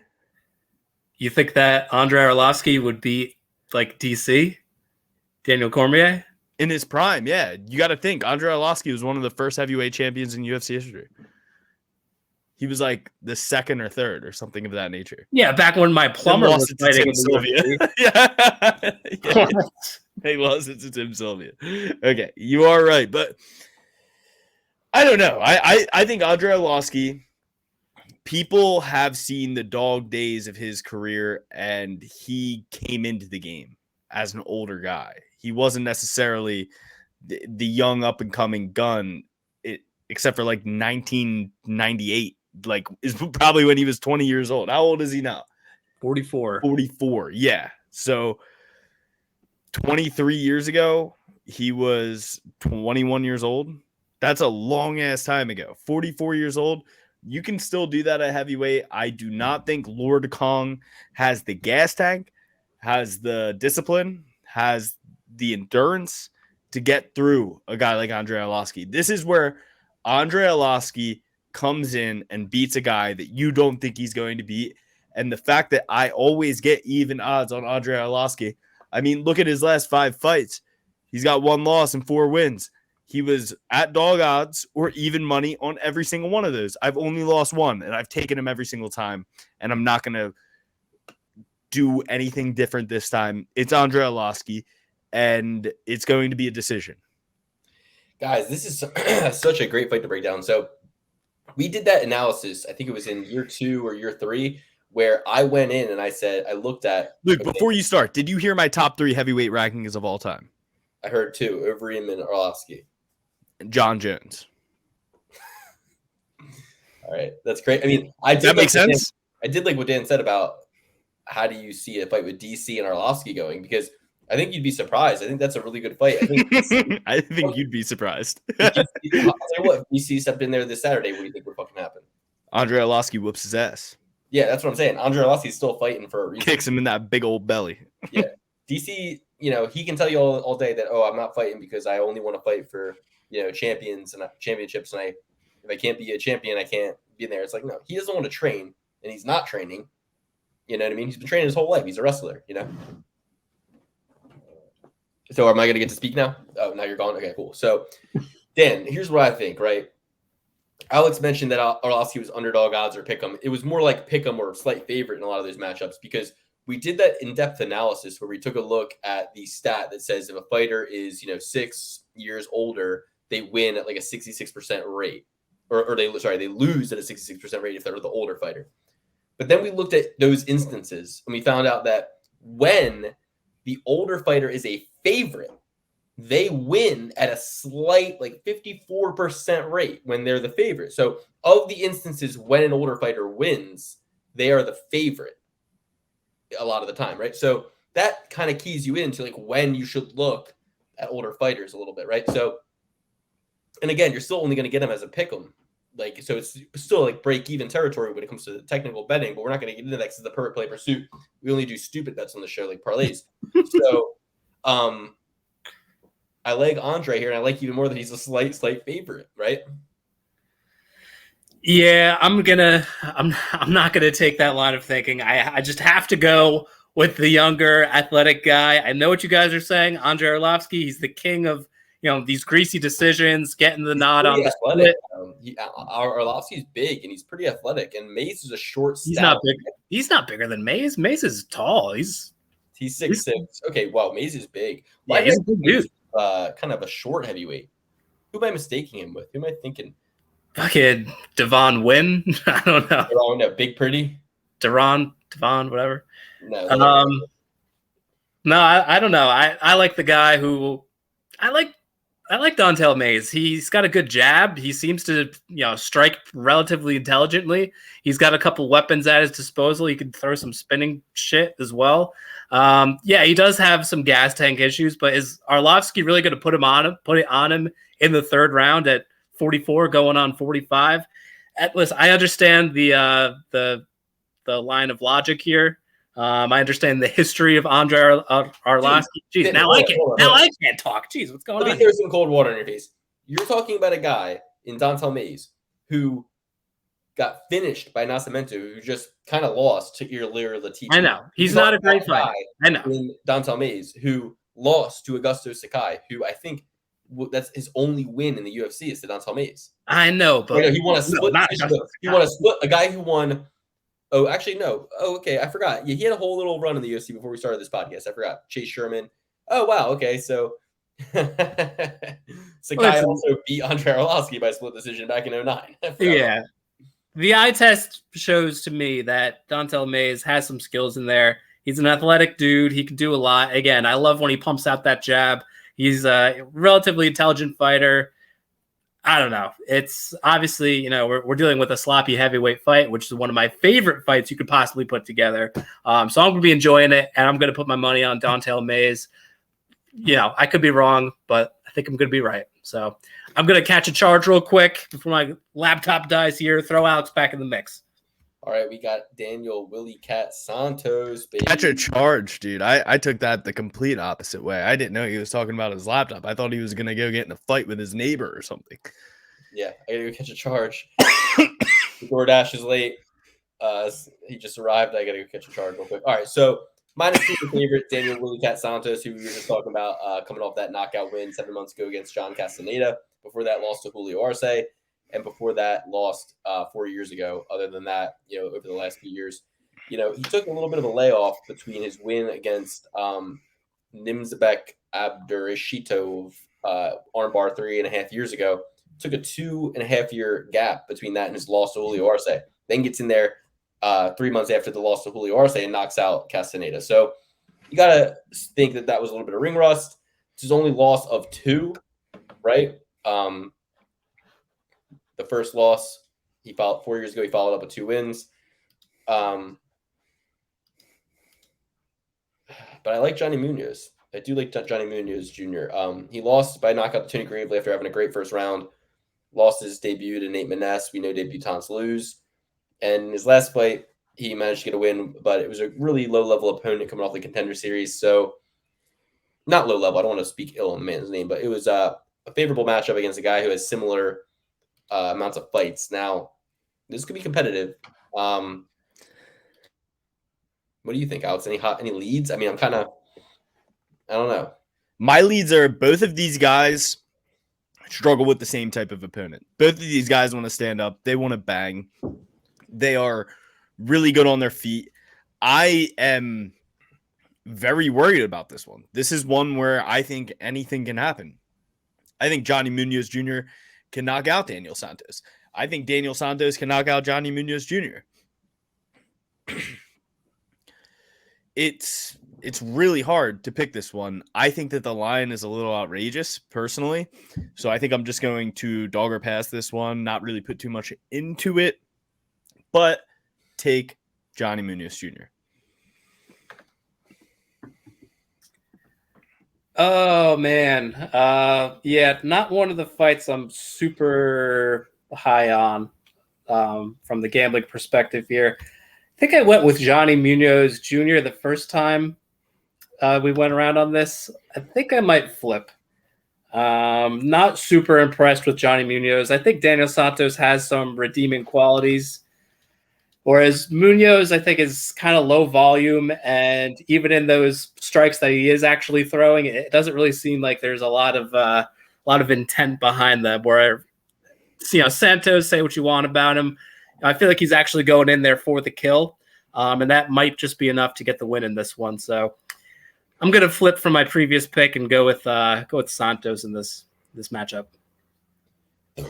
Yeah, I'm going to go with Alex and just dog or pass it and say Johnny Munoz. It won't be on a ton of parlays, but it's early enough in the night where you can totally redeem yourself. Yeah. No, actually, stop. I'm going with Willie Cat. Wiley Cat. And the reason is because he's only got a couple. So both of you had Johnny Munoz Jr. and then both of you flipped. So this would have been a Triple P certified Johnny Munoz dog play. Yes. But now all of a sudden I'm an asshole on an island by myself. Correct. Okay. All right. I mean, you're going dog or pass, but I'm just going to go with like what I would probably do if I didn't see the line. You know what I mean? Which is just that Willie Cat, kind of some more impressive performances in the UFC. Also some more impressive ones out of the UFC, just good balance of like skill set, and that one decision loss he bounced back from. The one UFC decision loss was after a 2.5-year layoff. I think that we see a healthy, good, rejuvenated Willie Cat. He's younger. He's only 28. So I'm going to go with Willie Cat. I think he's getting better. All right, guys, I'm going to put the ultimate jinx on you. Now I'm switching over to Willie Cat. We all have switched from Johnny Munoz to Willie Cat. Willie Cat is officially going to lose the fight. At least we You can put the Maluk on us. I think the line will kind of widen too. So, all right, it's Triple B certified Daniel Willie Cat Santos. A pick that would normally be on the prelims. So make sure next week you tune back into the prelims and see if you've changed our opinion at all. Yeah, I mean, it only took Dan a couple weeks to change 5 his. minutes to change it back and forth. So, I mean, yeah. Next, well, only because you guys both did the same thing to me. You left me there. I thought we were all going to take Johnny Munoz. I don't know what's going to happen. I'm just going to pick the underdog. What do you want us to do? All right, fair enough. All right. Next fight of the night, people's main event, Jin Yu Frey taking on Elise Reed. If you know, you know. This white belt, Elise Reed, is taking on this 40-year-old lady, Jin Yu Frey. A fight that, again, I feel like I've seen this fight a million trillion times. I'm going to take Jin Yu Frey here. I know she's older, but again, back to the Arlovski argument, this is a pick 'em fight. I bet by the time the line closes, Jin Yu Frey is a slight favorite. So in instances where the favorite wins, it's 50-50. So Andre or Jin Yu Frey in this situation, we have a sample of two. One of them will win and one of them will lose. So I don't know. I mean, I just have no confidence in Elise Reed. I think she sucks. The fact that Poppins blew that. I mean, Poppins got her to the ground and still managed to blow it and not even really try to take the fight where she was going to have an advantage against a fucking white belt. Meanwhile, I've been saying for years, like I've been saying on this podcast, Elise Reed, she's a white belt. She has no ground game. What does motherfucking Luke Boomy do? Take her down, submit her easily. Easy peasy, lemon squeezy. Meanwhile, other girls who lose decisions to her just play her game. I don't think Jin Yu Frey is going to do that. She's a vet. She's at Fortis. She's 38. She's going to go in there. She's going to drown this girl. She's going to take her down, wrestle her to the ground. She's so much heartier than Elise Reed. Elise Reed's from Jersey. I don't think she's ever sniffed a wrestling mat or a mat of any kind, or jiu-jitsu or otherwise. She's built like she works at a grocery store. Jin Yu Frey's built to kill. Tabology pictures. She's got fucking Elise Reed's giving lunch lady. Jin Yu Frey's giving samurai. Okay, so there's some Zoomer speak for you guys. Okay, What do you guys think? I like Elise Reed here. Jinyu Frey, she's got a well-rounded game, but her issue is that she's really an atom weight. She's a 105er who unfortunately has to fight at 115 because there's no 105 weight class in the UFC. So she struggles a lot with the physicality. I think Elise Reed is relatively big for 115. She could probably fight at 125 flyweight if she really wanted to. And I have to believe, as a wise man once said, we don't bet on people from where they were, but where they're going to be. She could advance up to a blue belt enough to keep herself safe from, Jinyu Frey, who's not even really known as a submission specialist. Yeah, she can grapple, but it's really more cage control more than anything. So I think Elise Reed will keep this thing standing. And, as it is at this point, and, you can't teach old female dogs new tricks. I don't think Jinyu Frey's striking is going to be better than Elise Reed. So I think Elise Reed is going to have all the tools going into this matchup, including the physicality, which often plays a big role in women's MMA. So give me Elise Reed.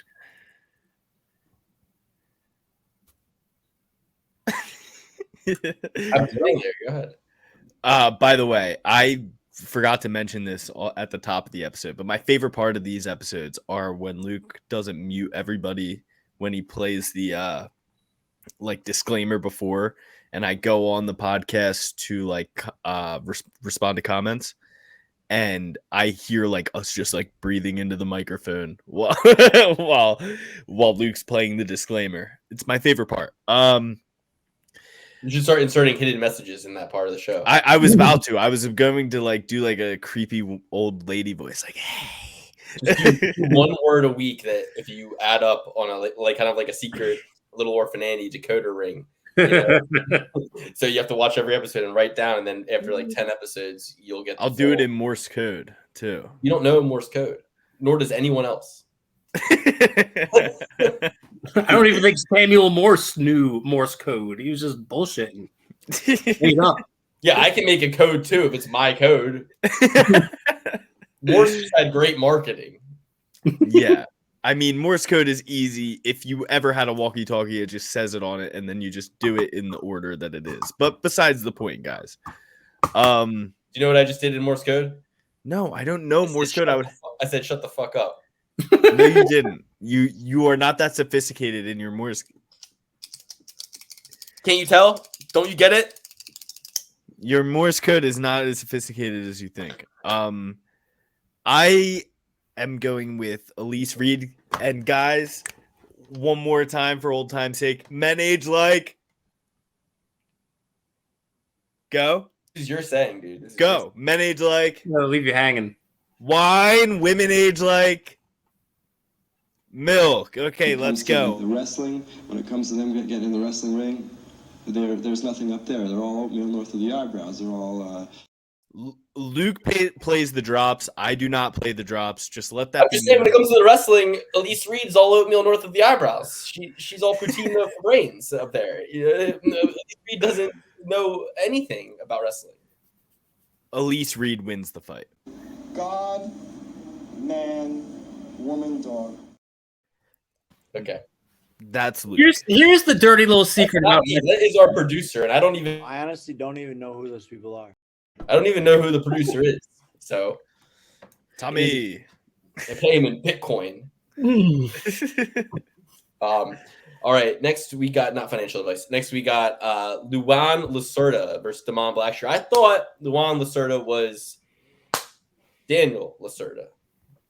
It's not. I wonder if they're related. Related? I don't need to know though, because this is a great example of what I talked about before. Of buy high, sell low. Damon Blackshear has not had his moment yet in the UFC. Close fight with Yusuf Zalal. Close fight with Basharat's brother. He is fucking good. He's really good. His UFC record doesn't show how good Damonsta is. Damon Blackshear is going to win this fight. Plus 100 odds. It's a solid spot. It's my sniper spot. Between this spot, the Mateus Mendonca spot, and the Alex Caceres spot, I feel like you have a brick. That is a foundation. Those are solid, generous odds. You want to then, that's your three. You throw in Nurmagomedov at plus 100, you just doubled whatever that three paid you. You know what I mean? these are spots. These are our opportunities. Is Jared Gordon at minus whatever, even if you like him, is that an opportunity? I don't know. I don't think so. Is Tim Elliott, even if you like him, coming off a fucking divorce at favorite odds, an opportunity? I don't think so. But those are my, you know what I mean? I'm just saying, like, these are the spots, and it's Damon Blackshear. I'm taking him. Interested to hear what you guys say.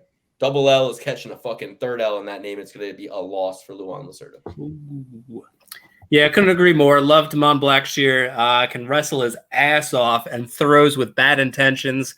Don't really have all that much more to add. I think Lukey really covered everything here. Super underrated based on his losses here against really good competition.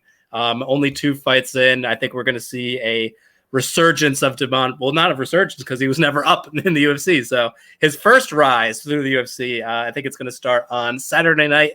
2 weeks from now, Damon Blackshear's first win. He needs it. He's a hungry dog. I hope so. I really want to take Damon Blackshear here. No way around it. I want to, but he lost to Danny Sabatello. Danny Sabatello stinks. His other losses are pretty good. Pat Sabatini. Chris Montonio, right, Luke? He's really good too. I don't know what happened there.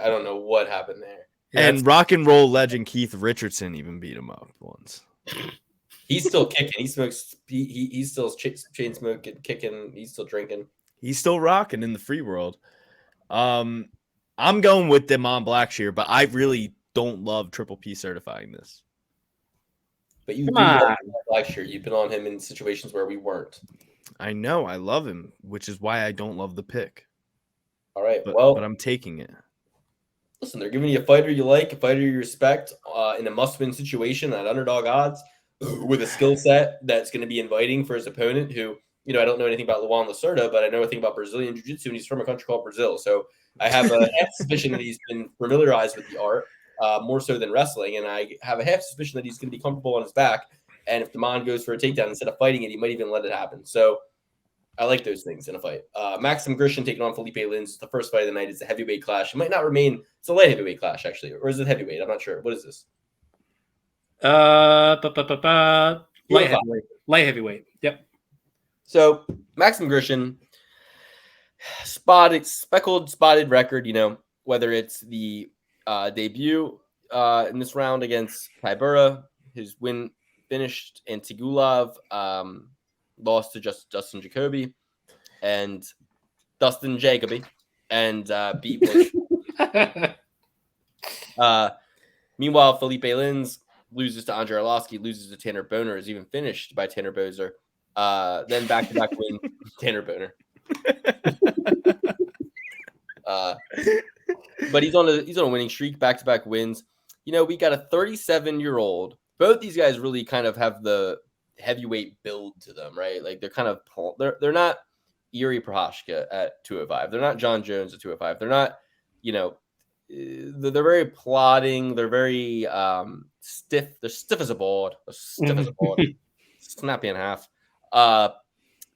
So, it's tough, right? Alex has been saying for 4 fights now that Felipe Lins is somebody you should fade because he won $1 million in the PFL. You'd be 50-50 on that because he's lost 2 and won 2. No, I say that because he sucks. He's one of the heads he claimed on your Andre Arlovski bets. With that, he definitely lost to Andre. This guy Grishin, it's tough, right? It's a tough one. It's not tough at all. This is the easiest fight on the card. Really?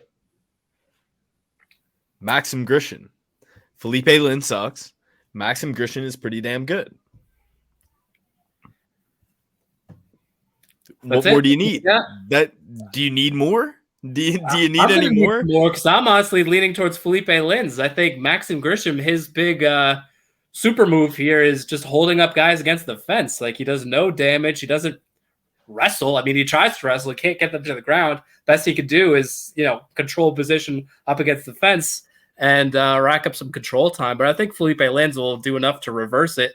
Here's the dirty little secret about MMA. I tried to get to this point earlier. Wrestling is not hard, okay? Someone shoots on you, you extend your hips, You dig in an underhook. It's as easy as that. It's not that hard. It's not that hard to learn. Felipe Lins knows enough to keep this thing standing, reverse position if he gets held up against the fence, throw some elbows on the break, and get this thing back into the open area where he has much better boxing and much more athletic and much more power. So I think he has a lot of things going in his favor that Maxime Grishin does not. So I think it's easy just on the opposite end of where you're going, Alex. I think that you could take 5 years and learn your dirty little secret of wrestling, and I'd still take you down 50 times in a 2-minute span. Ooh, maybe. And once we get 50 subscribers on Patreon, that will happen. I will take you down. You better be cramming that wrestling knowledge down your throat. Wrestling's so easy. The dirty little secret is wrestling's easy to learn. How about you learn it, Dan? Learn it, Dan. It's easy to master, too. Easy to master. All right. So shout out to the Patreon. Get over to that Patreon. I'm going to break the tie here. Not for any of the reasons these guys said, for one simple reason. Felipe Lins, his head is better, more equipped, and like heartier than Maxim Grishin's head. Maxim Grishin, kind of a chicken jaw on him. So I'm going to go with Felipe Lins. He's a monstro. That means monster. Plus 120, eating it up. Felipe Lins going to knock out Maxim Grishin round number 1. That's my pick. All right. Nice. All right. Looks like most of these are not listed on DraftKings, or at least half of them aren't. So, all right. Well, then for the odds, you'll have to wait till next week. All right. So, everybody, let's go through our picks top to bottom. I'll start. So I got to record y'all's. I'm picking Amir Albazi at the top. It's a very confident pick I have there. Amir Albazi. Then I'm going with Alex Caceres, another very confident pick. Jim Miller, not as confident, won't be on every parlay. Tim Elliott, again, coming off a divorce. Karen Silva, that's our first trophy certified pick and our only one of the main card. Then I'm going with Jamie Mullarkey, dog. I'm going with Abu Bakar Nurmagomedov, dog, slight dog. Mateus Mendonca, slight dog. Andre Arlovski, Daniel Willie Cat Santos, Jinyu Frey, Damon Blackshear, and Felipe Lins. That's my parlay, top to bottom. Everybody enjoy it for free. But next week, you've got to tune into the Patreon if you want to hear what prelims changes I have. We'll give you the main card for free as always next week, and we'll check in, let you know what has changed. Just one trophy certified pick in the main card, and that's Karen Silva. And 3 trophy certified picks for you in the prelims. We got Abu Bakar Nurmagomedov. He's trophy certified. Daniel Willie Cat Santos, he's trophy certified, and Damon Blackshear is also trophy certified. Oh, Alex Caceres is too, right? Yeah, yes, sir. Yeah. Sorry about that, everybody. So we have 5 trophy certified picks for you. 1, 2, 3, 4, 5. Alex Caceres, Karen Silva, Abu Bakar Nurmagomedov, Daniel Santos, and Damon Blackshear. Now, we are 85% accurate in year 4 on trophy certified picks. We finished year 3 70% accurate. So this year, so far, we're 6 out of 7. We just give you 5 more. We'll see how we fare there. But we finished year 3, hundreds of trophy certified picks given 70% accurate. So, Dan, Alex, take them through your picks top to bottom. My picks are Amir Albazi, Alex Caceres, Jared Gordon, Victor Altamirano, Karen Silva, Garam Kutateladze, Abu Bakar Nurmagomedov, Mateus Mendonca, Andre Arlovski, Daniel Willie Cat Santos, Elise Reed, Damon Blackshear, and Maxim Grishin to start the night. All right, we are going with Kai Kara France, Alex Caceres.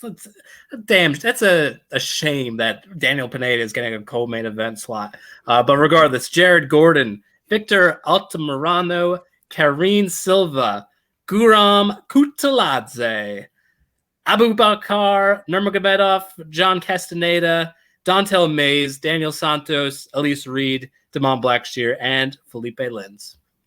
Beautiful. All right, everybody. Thank you so much for joining. As always, we will see you next Monday to break down the fights once again. Just go through them with a fine-tooth comb And if you want to join the Patreon to support the show, please do so. That's where you can chat live with us, DM us, send us whatever questions you have. We'll answer them on the show. You can get our open bets sheets. You can get access to the bets we're placing live, and you get the prelims episode every week, except this break week. Enjoy. We didn't want to leave you without any content. Thank you. Give us a like. Give us a comment. Please let us know what you liked or didn't like about the show. I will respond to your comments, and we got a Discord. Love for you to join that as well. Take care, everybody. Thank you for joining us, and enjoy the break week. I'm going to enjoy it. It's Memorial Day weekend. Go get some fresh air, some outdoor time. Don't Play a little baseball with the Play a little boys. baseball. Play a little baseball with the boys. Hey, don't get too close to the forest where you can't see the trees. You got to be able to take a break every once in a while. So it's a war, but sometimes you got to go to the hot springs and recharge. Okay, so let's recharge. Be back at it next weekend. Okay.